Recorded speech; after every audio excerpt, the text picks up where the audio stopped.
Alors moi, je voulais d'abord dire un grand bravo, pas simplement aux entreprises qui ont gagné, mais aussi à leurs patrons. Parce que tout ça vient d'un souffle d'un patron qui pense. C'est comme par hasard, vous avez des sociétés qui ont derrière des belles personnes.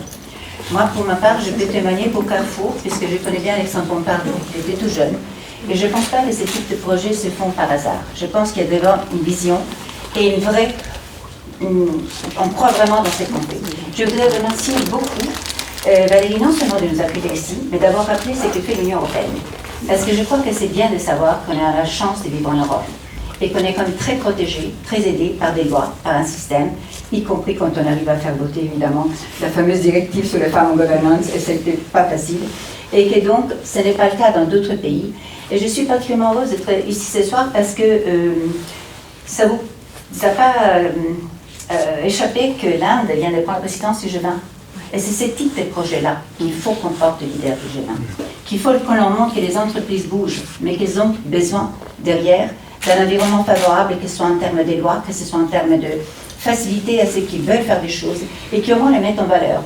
Puisqu'on est cher Borus, j'admire énormément le travail que fait Christina. D'ailleurs, je me suis engagée à la supporter pour que d'autres entreprises bénéficient du label GIS, parce que vous ne vous rendez pas compte de la chance que vous avez. C'est une façon de valoriser les entreprises, de montrer qu'on en va dans les bons sens. Et puisque je me bats beaucoup pour qu'il y ait une IA inclusive, dans mon travail vis-à-vis de chaque État et du gouvernement, il y a quelque chose qui va tout à fait dans le sens Arborus, c'est de dire qu'il faut mettre en valeur celles qui font des efforts. Il faut des incentives fiscaux.